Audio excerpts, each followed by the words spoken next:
Welcome to the G5 Hive and our next installment of our Worker Bee series, where we deep dive into the G5 college football landscape with the folks who know the teams the best. If you're watching us on YouTube, please hit that like and subscribe button. And if you're listening to us in podcast form, please rate and review. Today, we'll be taking a look at the New Mexico Lobos, who finished 4-8 last season. They wrapped up their 2024 spring practice with their spring game on April 20th. We have a special guest joining us today. He has been at the Daily Lobo, the Albuquerque Journal, the KNML Albuquerque Sports Radio, and CBS Sports. He is the co-founder of the Pit Press covering New Mexico athletics. He is Ryan Tomari. Ryan can be found at Ryan Tomari on X. Welcome to the show, Ryan. How are you guys doing? Thank you for that introduction. Usually it's people on me telling usually it's listeners of our show telling me how much I suck. So I really appreciate you guys. Thank you for that introduction. Just to correct it, KNML 610, the sports animal. But I appreciate all that, man. It's actually been a while since I played the UNM fight, even though I'm not a fan. It's been a while since I heard the UNM fight song, and it's not so often you find positive UNM football highlights. So that was very cool to see. And even a throwback to Urlacher, who I stumped a Chicago Bears fan a while ago. I said, "Hey, where did Brian Urlacher go to college?" And he goes, "I don't know." So that ended that conversation quickly. Those old clips are sometimes can be a challenge to find. Like, I can usually find clips of them in the NFL. It's hard to find ones of them in college for sure. But those uniforms, I am trying to find something incredible. As you guys got to know me before and now during recording, trying to find something positive to say about UNM football. Those 90s jerseys, as the kids say today, are fire or lit or whatever. Lit. They are lit. Yeah, lit. Hit it if you know you're lit or whatever. Those jerseys are awesome. I wish that they would wear those again. I mean, I think I'm not a big fan of the shield. That's a Steve Alford creation.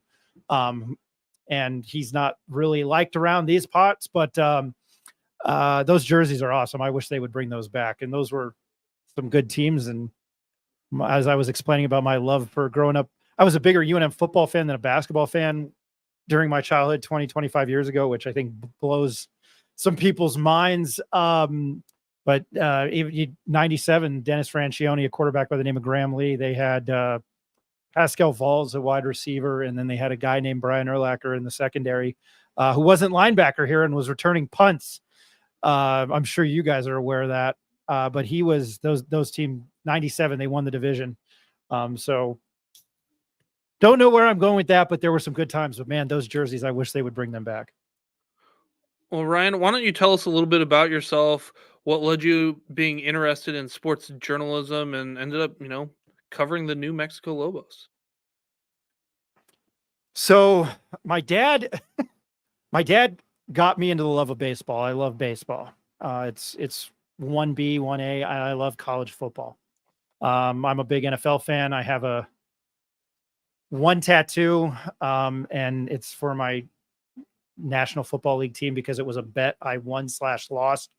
So I'd like to thank Justin Tuck, O.C. Umanura, Michael Strahan, Dave Tollefson back in 2007. I told my high school history teacher, who was a Cowboy fan, that if the Giants ever won a Super Bowl and you're still teaching here and I'm still in Albuquerque, I'm coming back with a tattoo. Well, 2.5 years later, my friends made me live up to that bet.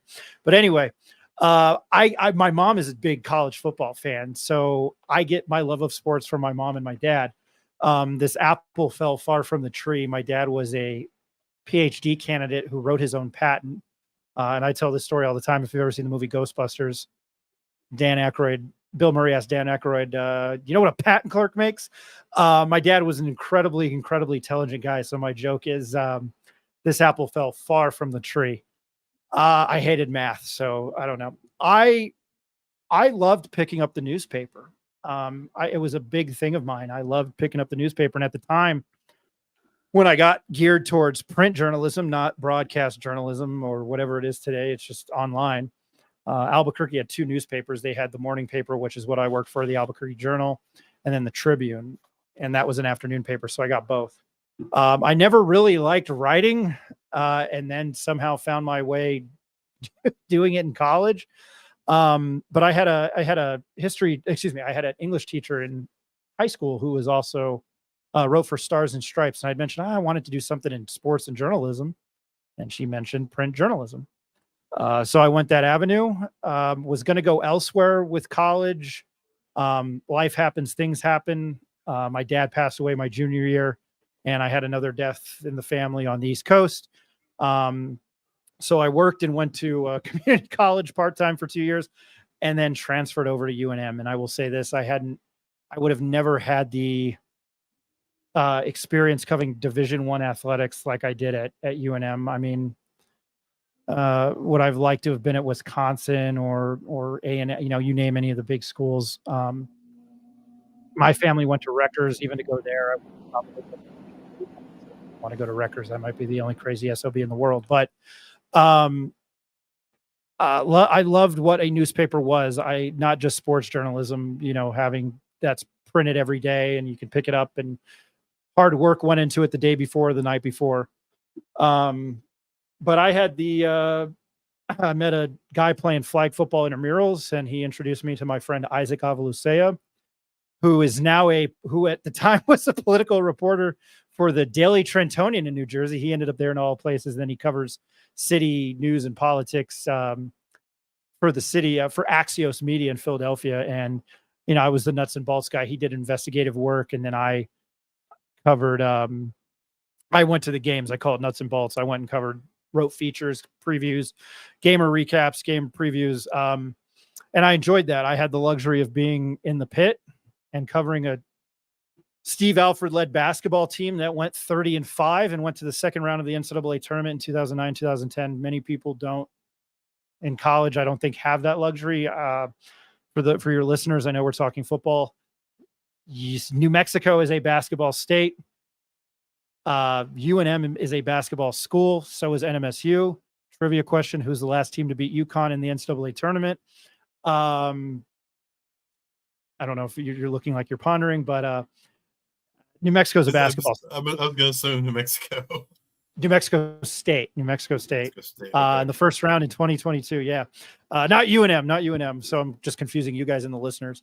Yeah, I fell in love with the grind that was sports, being a print sports journalist during that magical 30-5 season, because we were busy. We had something to do all the time. And then the team at the end of the year, right before the conference tournaments, Steve Alford was coach of the year. I mean, I'd never seen anything like it, in the buzz, and to be a part of that. And I was a little lucky because one of my really, really good friends was a manager for Steve Alford. So I got to know some of the players. I had a class with the players. I'm not saying I'm their best friend. I'm not that kind of guy, but I got to know them. It's acquaintances, some lifelong relationships from a game that means a lot to this state and my home state. I did some work for the Albuquerque Journal for a year. Not ideal in your mid-20s to work Friday, Saturday, Sunday night on a swing shift. So my priorities weren't straight then. So I looked to get out of journalism. Plus I wasn't making much money at all. And got out of journalism, but what my career has done has able to have me do freelance work for CBS Sports in Manhattan. I was a logger of research. I met a ton of different people. It's not a glamorous position. I got paid to watch the NFL, college football, and college basketball. But it was cool taking a train in every week and walking down to Hell's Kitchen in 57th and 10th and getting paid to watch Alex Smith break his leg. That was one of the games I had to cover. I haven't covered a Super Bowl. I haven't covered an NCAA tournament. I mean, well, kind of. But I've been really happy with where my journalism career has gone. in Albuquerque. And I know I'm rambling. And I hope that answered the question, but that's how I fell in love with it. I have a passion for sports. I have a passion for history in this country, and was trying to combine both, and just give kind of a unique perspective on sports. I don't take myself too seriously. I have a really, really bad sense of humor. It's probably due to watching South Park at like 9 years old, and Animal House and Major League at 5 years old. So that will come out in this interview, but I hope to keep you guys informative. But yeah, that's my background. Well, New Mexico has made a head coaching position change prior to the 2024 season. Head coach Danny Gonzalez was fired, and they bring in Bronco Mendenhall. He kind of takes over. He's he came from UVA. Before that, he was at BYU for a really long time. He's always seemed to kind of be successful wherever he goes. But what can you tell us about Coach Mendenhall and what he brings to the table for the Lobos on and off the field? I was shocked that they got Bronco Mendenhall. I thought Danny Gonzalez was a fantastic hire in 2020. He was hired in December of 2019. So they were the only team in the entire country that did not play a home game during the COVID season. They were shipped to Vegas, and they worked out in a ballroom and played their home games at Sam Boyd. So Danny Gonzalez was handed a bad card from the get-go. What I know about Bronco Mendenhall, and I like Coach Gonzalez. He's special teams at U of A under Brett Brennan. I wish him the best of luck there. We're hoping to have him on before that UNM U of A game. But what I know about Bronco Mendenhall is, if you guys know who Rocky Long is, he's a disciple. It is the old Mike Tyson. Everybody's got a plan until you get punched in the mouth. This team, I don't know what, and we'll get into that. I don't know what this team is going to be in 2024. But Bronco Mendenhall brings a lot of experience. The overall theme is finding this team's identity and what the culture is going to be moving forward. I think Bronco Mendenhall brings a lot of, I shouldn't say I think, I know that Bronco Mendenhall brings a lot of discipline,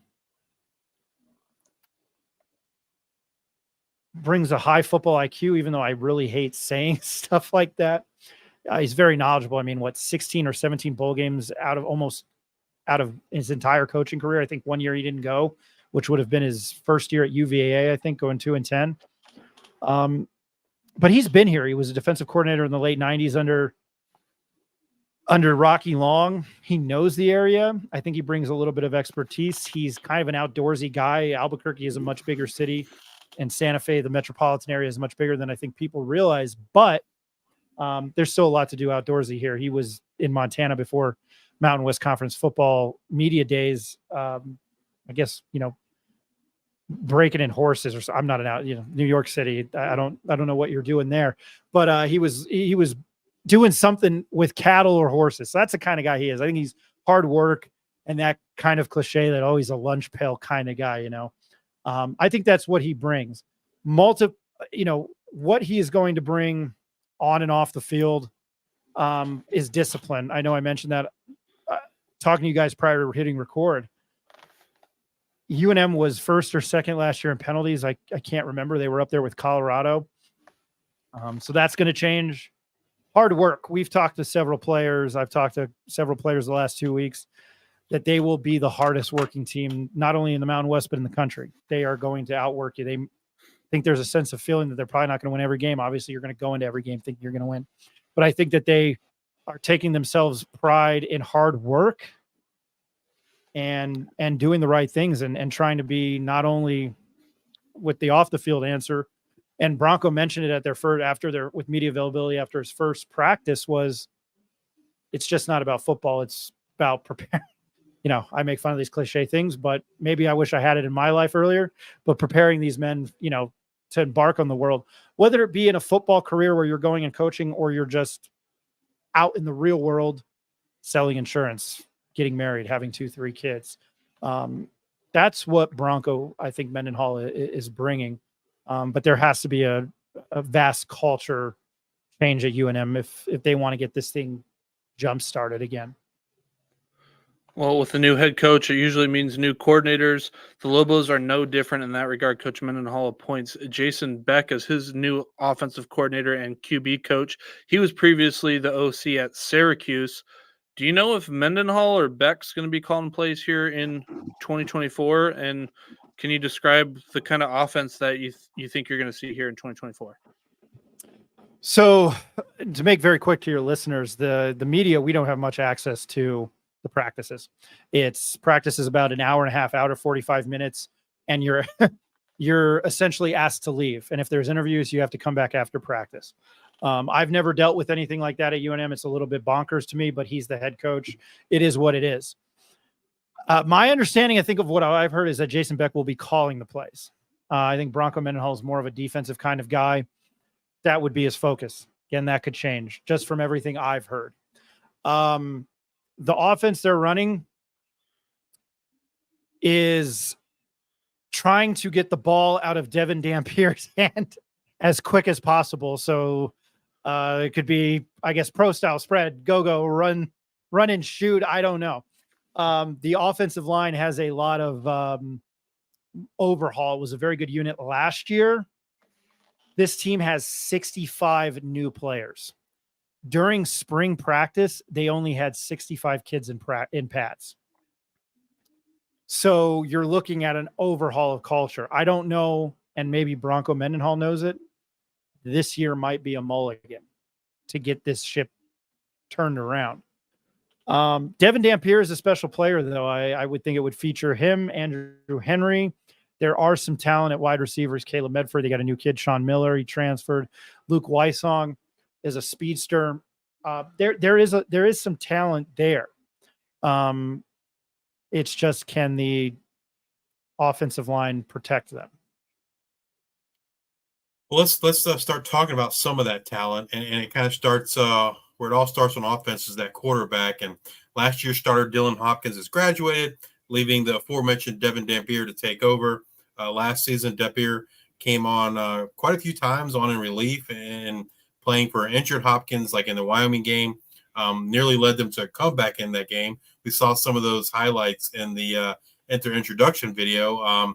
And I know Luke and I are both really excited about Dampier and what his future holds there for New Mexico. But what can you tell us about Dampier and what you've been able to see him thus far, how he's looked?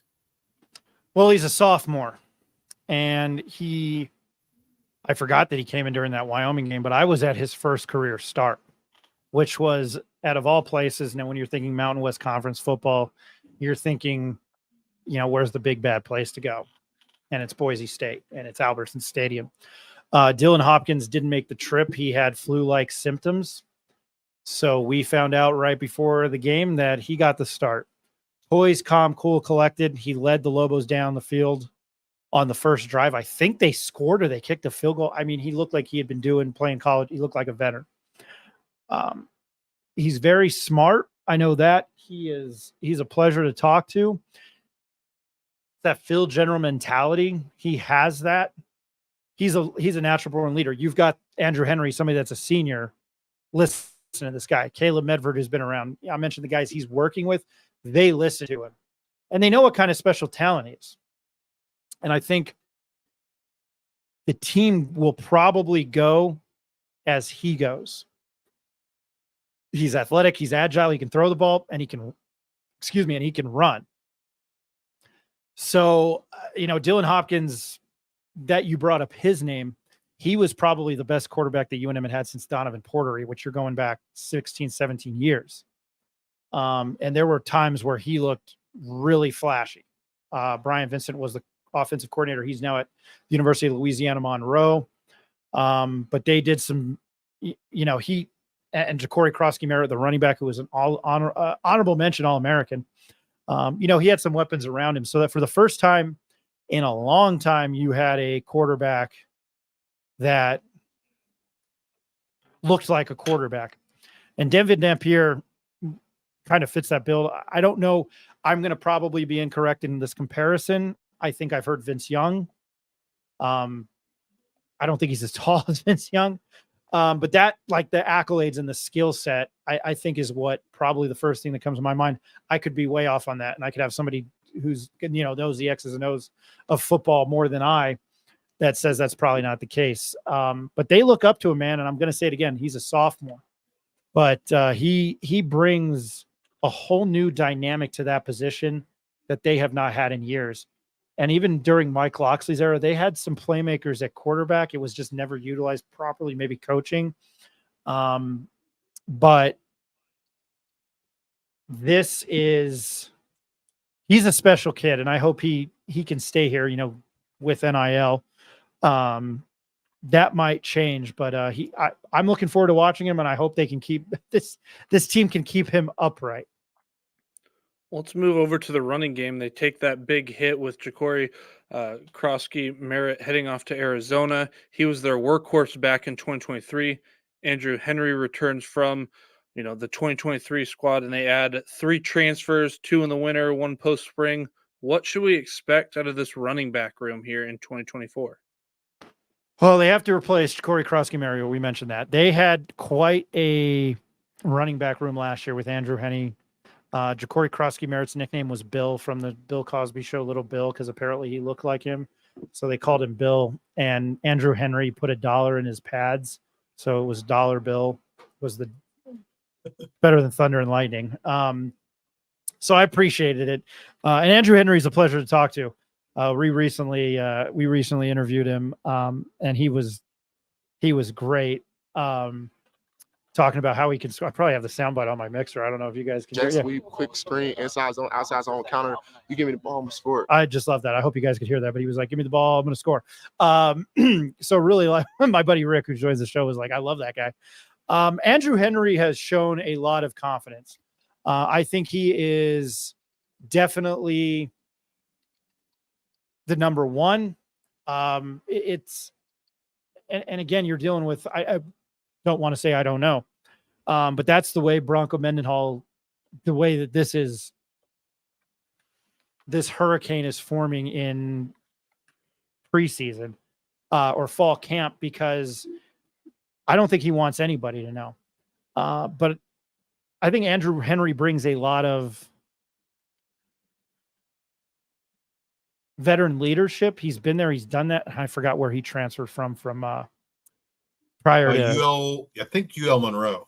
It was a UL that it was Ja'Cory Krosky Merritt was North Alabama, and talk about a diamond in the rough. Holy, he's probably a draft pick next year. But yeah, ULM.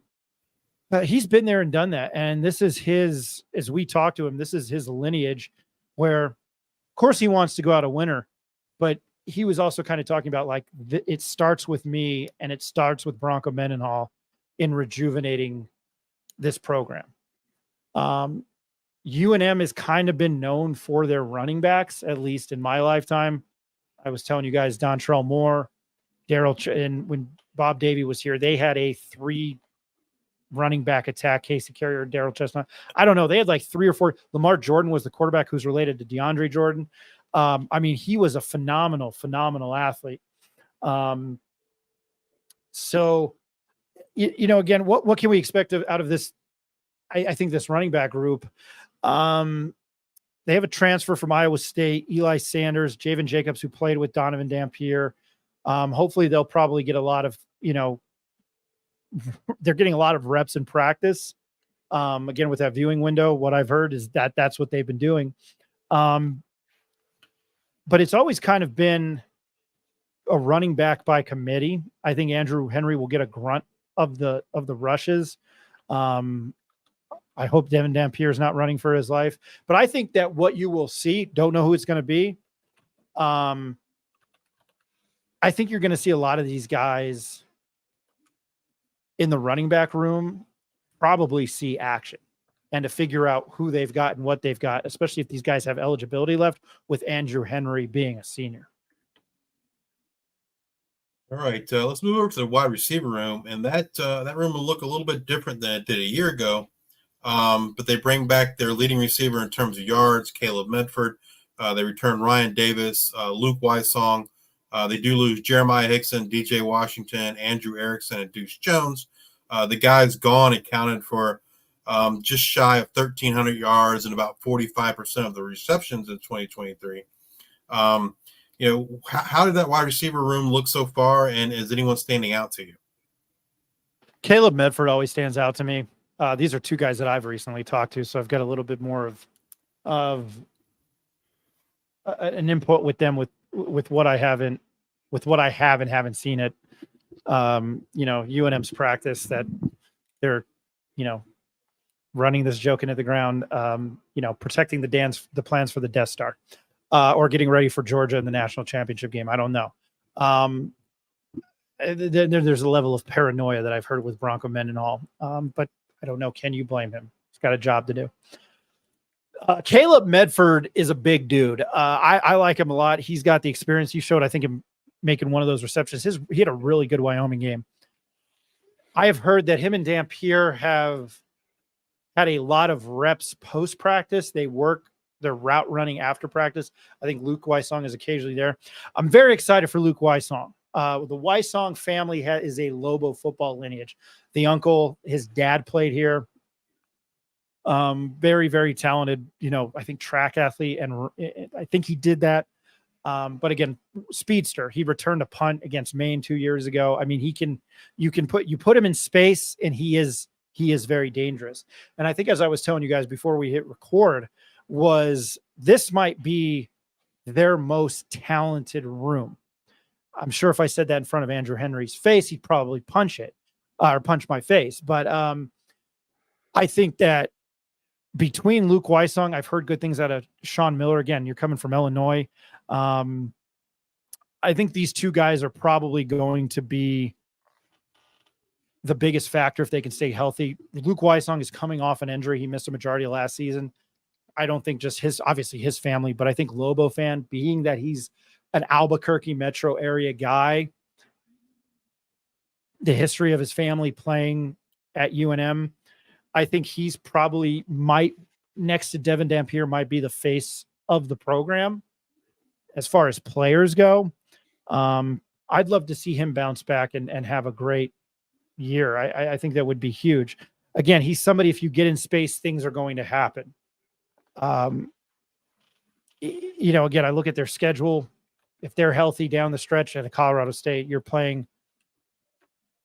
They don't play Nevada this year. I'm trying to think of their schedule. I know I don't know what we're going to expect out of New Mexico State. I see them making big plays in big time moments to rack up those wins and start jump starting this thing. But I think that Caleb Medford and Luke Wysong, don't know much about Sean Miller, don't know much about the other guys, but I know what Luke Wysong and Caleb Medford bring to the table. They've been there and done that. And I think that might be really an insurance blanket for Devin Dampier while he knows majority of what he's doing. And I think he's a leader. He might rely on those veteran guys. Medford's a senior and Luke Wysong is a redshirt junior. So I think that you have that leadership on the outside. That's a huge ordeal for him. But as far as I hope that answered the question, I think they're the most talented. And I think if they are capable of keeping Devin Dampier upright and this offense clicks, kind of like it did last year, they could potentially be a very, very exciting wide receiver group. Well, based on the Death Star and the clamps that they have on those planes to get in, what have you been able to hear and could describe for us of how you expect the tight ends to be utilized in this Beck offense? With the plans for invading Normandy, they've got fake tanks in the north part of England. Anyway, I've heard very good things about Trace Bruckler. I think he's a sophomore. He's a big dude. They have, oh my goodness. And I know this is such bad live internet. Where is he? This has nothing to do with talent or what might be on the field, but they have a redshirt senior from Zurich, Switzerland. He's got the most badass name ever. It's Magnus Gears. I just absolutely love that name. I have heard good things about Trace Bruckler. I think he's a big dude. He's got some quickness. He's got some good hands. Again, if Dampier can find the rhythm with these guys, I mean, really, I'm glass half empty kind of guy. Really, I would say look out, because I think it might catch a lot of people off guard who watch Mountain West Conference football, who watch a lot of college football, smaller schools, and obviously I'm on the show talking. I think it could be really, really electrifying. I really do, and it's been a long time since I've said that. That's the kind of talent that Devin Dampier brings, and you guys were mentioning him, and then that's what you know. But I think Trace Bruckler would be the guy to look out for. I think he can block. So you've got a big, I think somebody told me that he looked like Gronk. So, I mean, I know that's an easy comparison to make, but if he's anything like Yosoi Fiesta, he could probably be pretty reliable offensive weapon on that team. But again, I'm not trying to say I don't know. There is, to give your listeners just a perspective of what the clamps have been here at UNM football, is Bronco doesn't want a distraction. Of course, I was a former reporter who covered the team. I don't consider it a distraction. It's my job. There's a lot of uncertainty. And as I've mentioned, this team is something that could probably go 0-12 or 7-5. There is talent, and with Dampier and those wide receivers, I know I'm repeating myself, I think that could be a lot of keys to their success. But I've never been a part of where practices are viewed for the media for like the first 20 minutes. Then you have to leave. You can't watch, you can't film, you can't do anything. And then you can come back and interview the players. I might scoff at it as a talking head in Albuquerque, but if you want a winner, and we cover the University of New Mexico and we are a business, winning cures all. So from a reporting aspect and that journalist aspect that I still think with, I think it's a detriment to trying to get fans into the stands. And you showed that opening video. When I was in college and in high school during the Rocky Long days, it's not a big stadium. At most, they used to fit 44,000 in there, or a little bit more. New Mexico State had like 20,000 fans for the New Mexico Bowl, maybe more, when they played Fresno, and Fresno wants nothing to do, I think, with the New Mexico Bowl. I could be wrong. And that's not a knock on my friend Jeff Symbieta, who's the executive director of that bowl game. But for me to try to get fans in the stands, I think more could be being done. And I'll say that. And that's a very, very G-rated version, since I'm on your guys' show. But it's weird, because there's things that I do know about this football team, and then there's things that I absolutely don't know. And I almost want to throw up saying that as somebody who studied journalism. It's impossible. And, again, with the distractions, the day and age we live in, even when I was in college 15, 16 years ago, there wasn't that level, I think, of distraction, for as cliche as it sounds, online. But, we had a quarterback from the rival school in the state go viral for taking a leak on the practice squad here. So whatever, it all goes on the internet. So let's kind of get to the position where I think we talked a little bit earlier before we started recording. It's probably the biggest key to success for this football team here in 2024, and that's the offensive line. They lose their entire offensive line from a year ago. To highlight one guy returning, Isaiah Silimon's probably the guy that kind of highlights that room in terms of returning production. They bring in a ton of transfers as well. Tell us what we need to know about this offensive line here in 2024. That's you and the rest of Albuquerque, the state of New Mexico, and the Mountain West Conference. What is this going to be? I think it's 17 new transfers. And I think this is maybe giving kudos to Bronco Mendenhall, because I don't know. You guys don't know. The opposing team doesn't know. However, I think that can also be probably a detriment to trying to plug holes. You've seen it crash and burn. I mean, look at Colorado last year. And I was super high on them after Nebraska.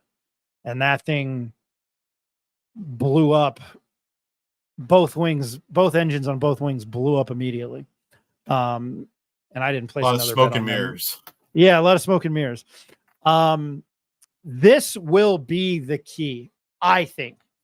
And as I mentioned, didn't play the game, love watching the game, loving losing money on it, love the history of it in this country, college and professional. I don't know what they are doing, and with limited access to the media, I keep saying that the media has had to the program. Bronco Mendenhall is figuring out what to do. So it's going to have to be, we will see first offensive play at 2:00 on August 24th at University Stadium in Albuquerque, New Mexico, because no one knows. Sean Ryder of the Albuquerque Journal, with what little he's had, might have a better idea, but to plug and play, I think 17 new offensive linemen, and hopefully they can build a core, and that some of those players will stick around to try to right the ship. But this was their strength last year. Look what they did for Ja'Cory Krosky-Merritt, what they did for Andrew Henry. They protected Dylan Hopkins. It had been years since there were some flashy plays. They didn't beat Texas A&M, but they scored a touchdown. If you go back and watch the highlights of that game, that offensive line, and I've made all the jokes I can over UNM football for the last 15, 16 years since Mike Loxley took over the job. They parted the Red Sea. I mean, he had a hole the size of it, and he made NFL type moves to cut up the right sideline. And Dylan Hopkins had an arm. He made some deep throws that were great. They came in at times, you thought this offense was going to probably win them a few more games. Penalties, we're talking about last year, and penalties and poor defense did that last year. But the offensive line, for whatever musical chairs they figure out, it's going to be the key. And we're not going to know, at least as far as my knowledge, we will not know until they take the field against Montana State. By the way, did you guys know Montana State was favored in that game? Doesn't shock me. I mean, I can't imagine it's a whole lot, but I mean, I guess if there's a positive, we're going to get a preview of what to expect in week 0, right? And not a lot of games that week, so we'll get to really kind of digest that new team there, new offense. And I don't mean to interrupt you. They're 7.5-point dogs to Montana State. Well, I would have thought maybe like 5. Right. I use Action Network, and the consensus on there was 7.5, and the first line came out at Mountain West Conference Football Media Days at 4.5, and then it shot up to 7.5, and I was like, and I have a buddy here he can tell you spot on with all of it. And he goes, when he heard 4.5, he goes, it's going to be higher. So they are 7.5. Again, week 0 on FS1, the home team. That's an FBS team with, if you follow the sport, who Bronco Mendenhall is, what he brings. They are 7.5-point underdogs to Montana State. And I'm slowly learning about Montana State. I like FCS. I know they are a good team. So I'm not shocked. They're a good FCS team. They're a really good team, yeah. And given all the, like you said, the turnover, I mean, I guess it makes some sense for sure. Well, Ryan, if you had to pick an offensive player to have a breakout type season in 2024, who are you picking? I got to go with Luke Wysong. I know I've mentioned his name. I would love to see him do what he can do. Once again, I'm probably doing a disservice to Andrew Henry, because if I said that in front of him, he'd probably punch me in the face. But I think Luke Wysong, again, he can return punts. He can return kicks.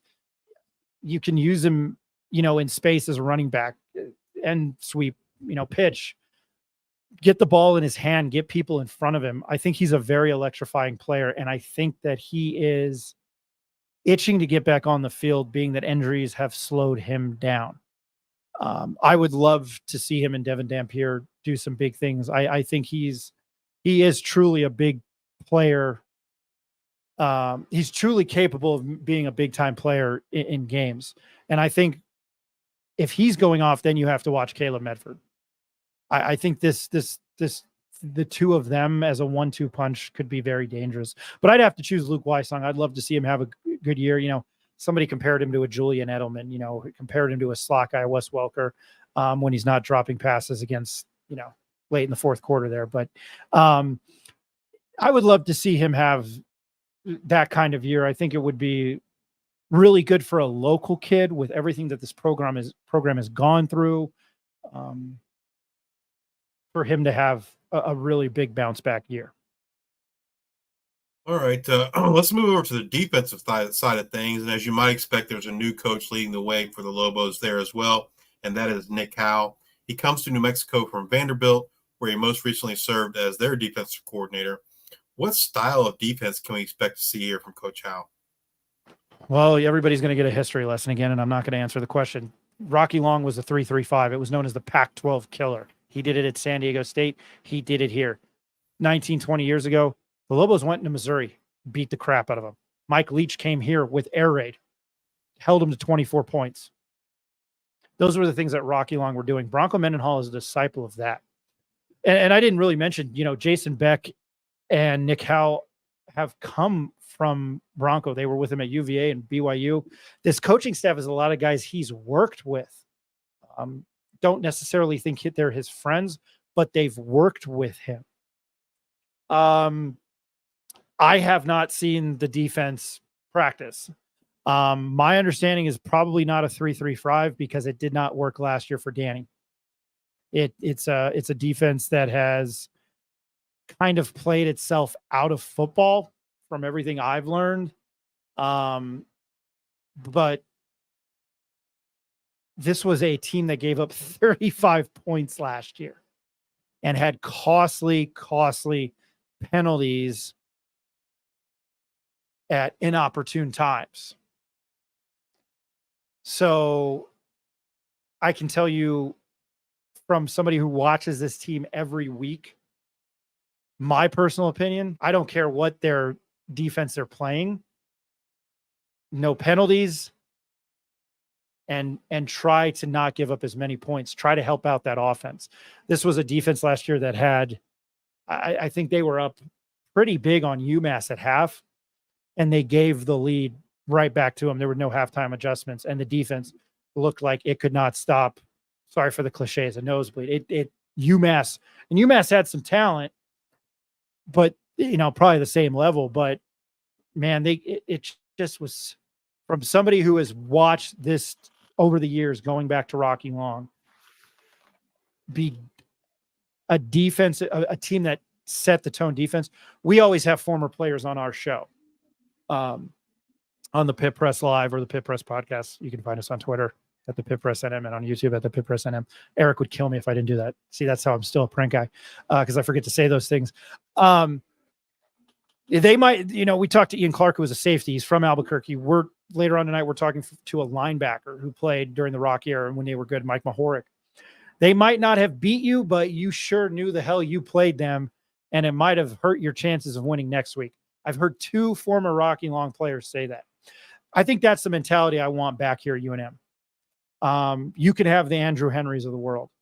I'm disrespecting Andrew Henry a lot, but Luke Weissong, Caleb Medford, Devin Dampier, these flashy offensive guys. And I know if you've played EA Sports College 25, defense doesn't exist on the game, and defense doesn't exist in like the real world. But what I would love is this team to show some sort of defensive prowess and the, punch first. And I'm still in it again because I love saying it. Mike Tyson, everybody's got a plan until you get punched in the mouth.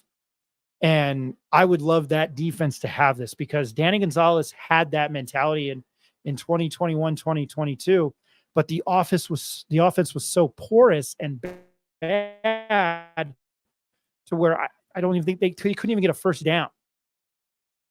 So the defense was relying on them, and then you have turnovers, and then you're right 3 and out, right back. You're right back on the field, and they were exhausted. So what I would just want to see this year, I don't know what scheme it's going to be. I'm hoping to learn that here soon. That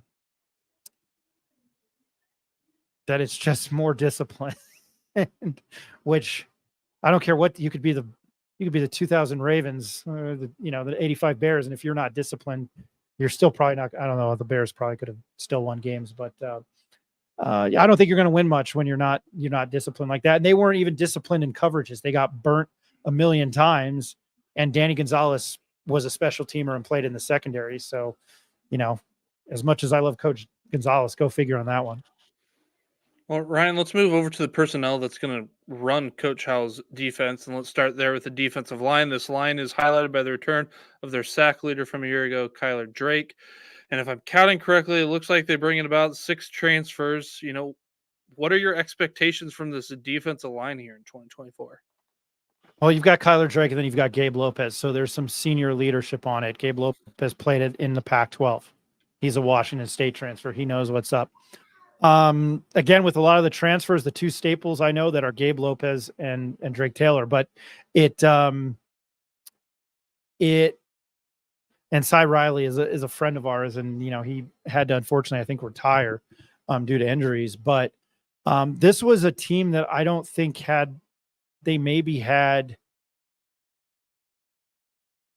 they were bottom. Last in sacks, 0 QB pressure. And that speaks to volumes about how them getting burned last year in the secondary with busted coverages. There was no pressure on the quarterback. So that was a real big detriment. To have 2 guys that are senior leaders on the line and have been, Gabe Lopez's Gabe Lopez coming from a bigger conference, that could help him. But again, hoping this year to see what they can do and at least try to pressure a quarterback. And then you've got the turnover. So again, it's one of those things that we've talked about where it's the unknown is the real question. But is it the cliche thing? Like, are these high motor guys, are they, as I mentioned, they're working hard. So, again, I would hope that they're more disciplined and they're fighting to try to at least put a pressure on the quarterback, because once again, it was so porous last year. I know that didn't really answer the question, but from it being that bad last year, how are these guys going to mesh? I think that's the biggest thing is and that Broncos mentioned it. What is this team's identity going to be? Just not on the defensive side of the ball, but the offensive side of the ball. Are they going to look like they did last year? Are they going to be a different unit? Are they going to play better? Because, again, undisciplined and then penalties. Yeah, pressure is definitely the name of the game, and I think it's even more of a key when you're playing at 3-3-5. Like you've got to generate that pressure. Let's move over to the linebackers. So they have some nice depth returning here in 2024. They returned several guys who had some playing time from 2023, highlighted by the return of Demetri Johnson. They do lose linebacker Alec Marenko to Kansas State and Sierra Raleigh to graduation. Those 2 accounted for just under 16% of the tackles for the Lobos in 2023. They bring in some P4 transfers after the spring window, and Tyreek Austin Kay from West Virginia and Randolph Kapai from Nebraska. But I mean, have you seen or heard anything from the linebacker group here so far? Well, first off, I did a disservice to Mr. Drake, Kyler Drake. I think I called him Drake Tyler, so I apologize for that. I don't know why that came out. Tyreek Austin Cave has been a name that's been thrown about. He played at West Virginia. I think he got some minutes there. He's been a little nicked up in practice, according to Sean Ryder at the Albuquerque Journal. He is a big name that they've mentioned on the defensive side of things. I think I mentioned Cy Riley earlier. We know him. We're going to have him on our show Thursday. He's incredibly awesome. Demetri Johnson, I know, has some speed. He's got some experience in there. But I don't know. I hate to say it. I don't know what to expect out of these guys. It could be a completely different unit out there. But I know that they're very high on Tyreek Austin Cave. I think he's got a lot of speed. He's got a lot of big conference experience. And I think that they're hoping that it will translate over well. again, this is a complete rehaul of this defense from last year. I think not only are the media members and the fans learning about this team every day, Bronco Mendenhall has mentioned it. He's learning something new every day, and they're earning, trying to figure out who the starters are going to be. So it truly is a crapshoot. So the defensive backfield had some hits this offseason to the portal. 5 guys jumped into the portal from this room. They lose those, plus Dante Martin graduates. So they're going to have some spots to fill going into 2024. But this room is highlighted by the return of Christian Ellis and Derek Moore. They will be the top 2 leading tacklers returning from the 2023 squad. They bring in 5 P4 transfers. Do you think any of them are going to make an impact here in 2024, or do you have anything that we should expect from this secondary in 2024? Well, at least here I could answer this question. Unlike the unlike the linebackers, Christian Ellis, Tavian Combs thrown there. He was like a Danny Gonzalez guy, like a somebody that Rocky Long wanted. If it weren't for injuries, he is a phenomenal safety or Lobo back. Christian Ellis, the same thing. Those guys are generals in the secondary. You have to replace somebody like Dante Martin, who I thought was going to get a shot as an undrafted free agent in the NFL. Not big, and that was one of the real bright spots on the defense last year. You could not throw the ball his way. So you have to figure out how to do that. I spoke to JUCO transfer from Dodge City. So if you watch Last Chance you've heard that name, or if you're in Kansas, the Jayhawk Conference. Bobby Arnold the second, he's come out. His numbers at JUCO were 3 interceptions, 2 return for touchdown. He had almost 150 yards in return yards on 3 interceptions, tons of tackles, couple pass breakups, forced fumble. So you had somebody like him into the secondary with a Tavian Combs and a Christian Ellis. It's probably going to be a lot of secondary by committee, like who, based on personnel. But I can tell you right now, Tavian Combs and Christian Ellis, those are 2 guys to watch out for. They're exciting. I think if Tavian Combs is healthy, he's definitely he's an all conference type player. He truly is. I think he has that kind of impact and that kind of vision on the field. But just to piggyback, man, trying to replace somebody like Dante Martin that you had for 2-3 years there, that was a shutdown corner, and I think broke the record for most pass breakups in UNM football history. That's a hard thing to replace. And then, 6 guys rotating out. Tavian Combs did enter the transfer portal, and I believe Andrew Henry did, and Bronco brought them back. All right, Ryan, if you had to pick a defensive player to have a breakout type season in 2024, who are you picking? I'm trying not to pick the 2 guys that I talked to in Vegas. Maybe Tavian Combs. Again, injury. He's been there. He's been through the bad times. I think these guys that have chosen to stay and come back, they want to leave some sort of mark. Again, that might not be 6 wins in a bowl game appearance, but it might be, as I mentioned with Andrew Henry, this thing is getting turned around. And I was there to jumpstart this under Coach Mendenhall. I would love to see him have a big season. It's a big if. He's been injured. If he can stay healthy, I think he can have immediate impact. Well, he already has an immediate impact on this team, but I think a healthy Tavian Combs, probably alongside Christian Ellis, they might be 2 very, very good secondary players.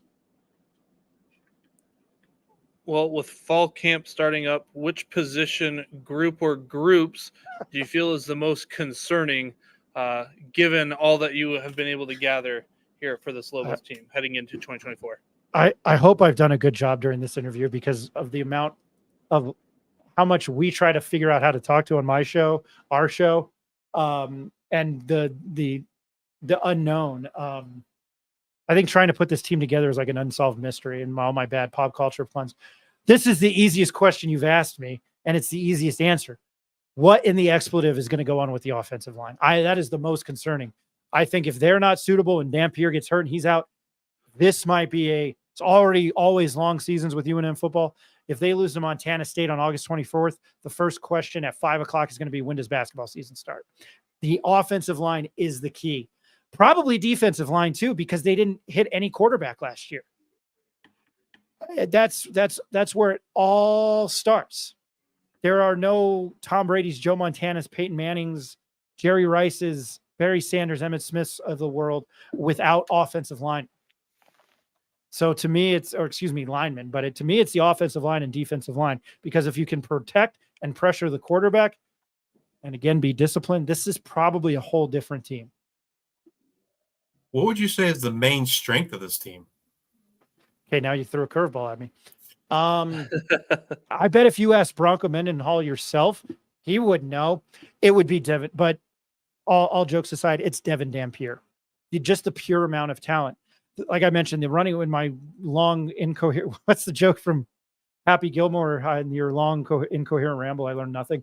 But we're all now dumber for listening to me. But the running back room has always been deep.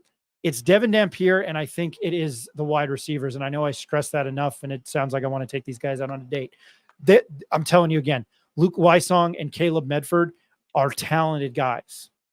And I would like to see that talent at its full potential with somebody like a Devin Dampier. And that's not discrediting Dylan Hopkins, as I mentioned, probably the best quarterback that the UNM football team had seen. I would say it's the wide receiver group and the quarterback. If Devin Dampier is standing upright, he is the strength of the team.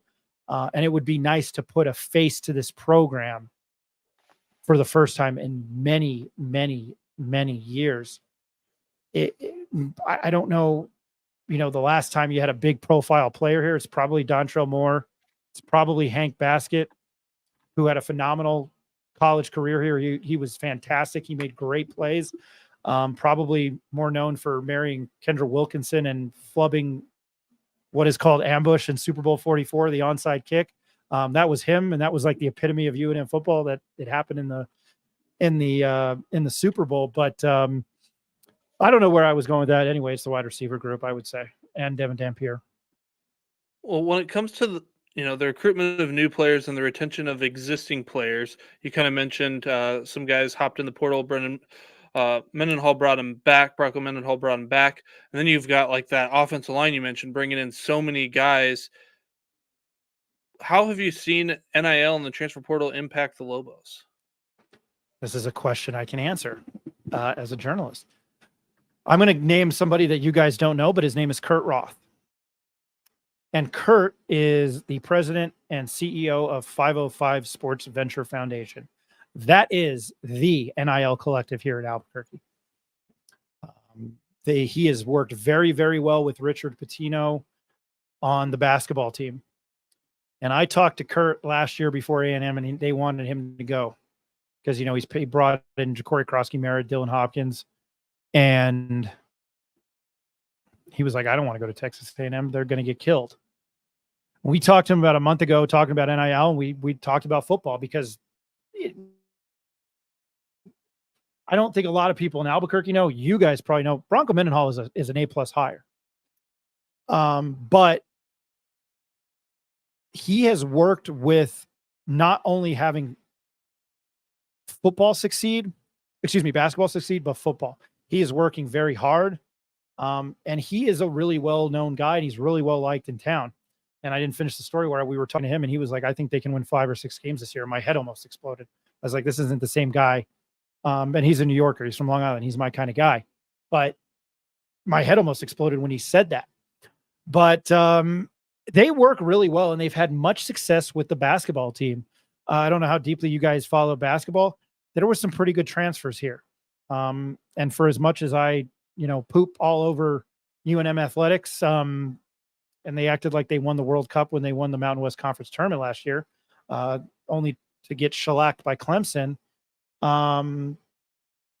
They've gotten good transfers here. I think this basketball team is probably going to be a preseason 1 or 2. They are trying to emulate that on the field. And when you have somebody as knowledgeable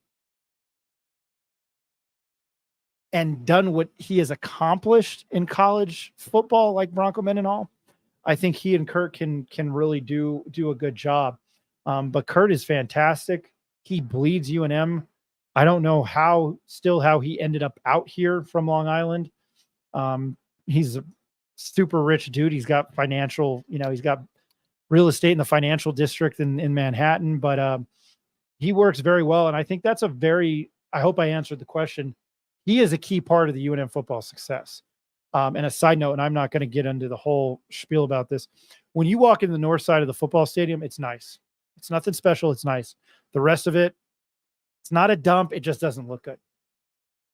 And I think at some point, an overhaul needs to happen. And I bring it up going to that Boise State game last year. I was with my buddy that I work with, made a trip out of it, got to go to the football game. When I landed, he took me to downtown Boise in the campus, and I had landed around lunch. I was like, we need to go get food. And we pull up to the campus, and we're on University Avenue or Boulevard in Boise, Idaho. And he pointed at everything on the campus, and he goes, Chris Peterson paid for all of this. So the impact that it can have on a university that's been lacking at UNM. I hope you guys saw my point there, but it would be like if you were to roll up and say, hey, Bronco Mendenhall paid for all this. That's trying to build this winning culture at UNM and not just be only known as a basketball school, but as the Rocky Long days. You didn't want to play UNM. Well, given all the changes in both coaching staff and personnel, what does success look like for the Lobos here in 2024? Oh man, what does success look like? First off, I'll start it. I actually probably speak for some of our listeners. No more penalties. Not 11 penalties per game, not 12. Did you guys watch the Utah State New Mexico game on Black Friday? I wanted to take a brick against my head and bash it. That's how bad it was. And again, I don't get all that animated about teams I watch that I love, that I cover. I watch, I prefer losing money now, but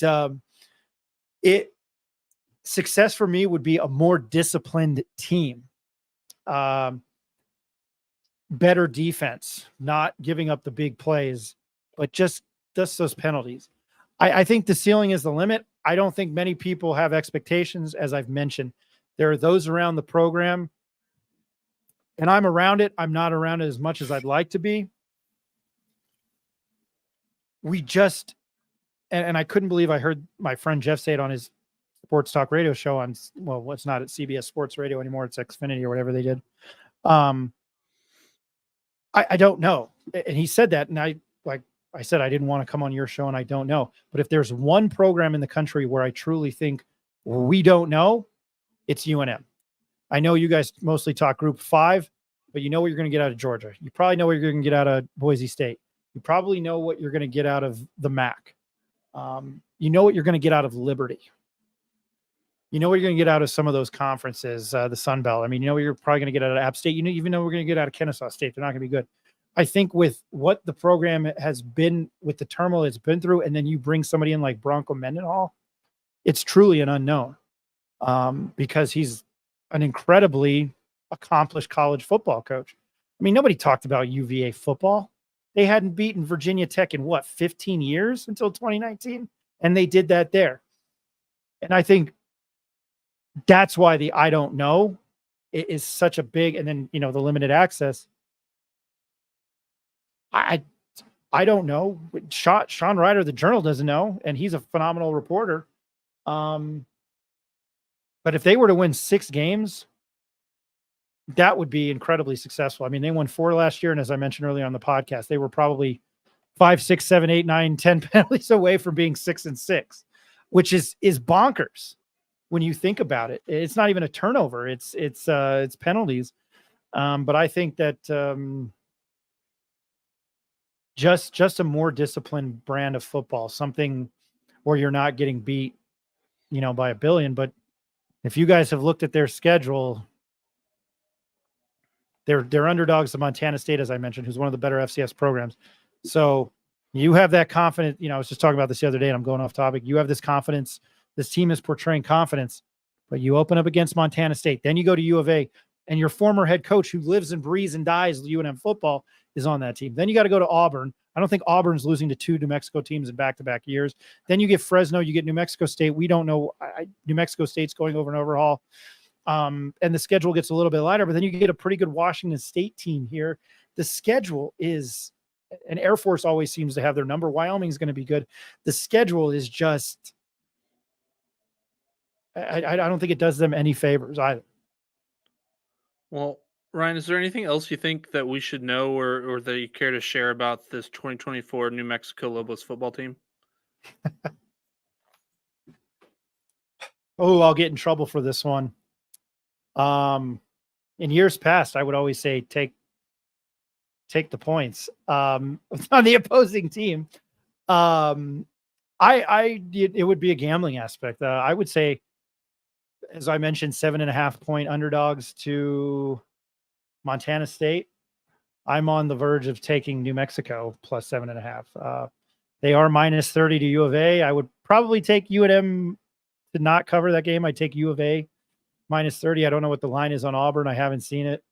But depending on where the season's going and down the stretch, I would take the opposing team and take the points and see if they can't cover, because they were a covering machine for me for a while there. As like I said, New Mexico State last year, they were phenomenal. So from a gambling aspect, that would be my answer there. And Devin Dampier, not for me to be selfish and talk about my poor life choices, but Devin Dampier, I think he's going to be exciting. I think Andrew Henry's going to be exciting. I keep mentioning the wide receivers. I think those 5, 6, 7 guys, I wish Magnus Gears played just because of the name. But those guys on offense, I think that's something that you're going to want to watch. And if they're able to put up points in the first 3, 4, 5 games, they might not beat Auburn or U of A, but if they're hanging in the game and putting up points, those are the guys I would tell the casual national college football fan to watch. Well, Ryan, thank you for taking time out of your day to share your knowledge with us. We greatly appreciate it. I want to appreciate you guys having me on the show. It was a blast. For my rambling, I saw that, Justice, you were at least getting some chuckles out of you. So I've done my job with my terrible sense of humor. It was a pleasure talking college football. I could talk college football all day. If you need somebody in the season to talk Mountain West or UNM football, I'd be more than happy to join. Appreciate you guys. Well, if you're watching us on YouTube, please hit that like and subscribe button. And if you're listening to us in podcast form, please rate and review on Spotify or Apple Podcasts. Thank you for all your support. And until the next time, we are the G5 Hive.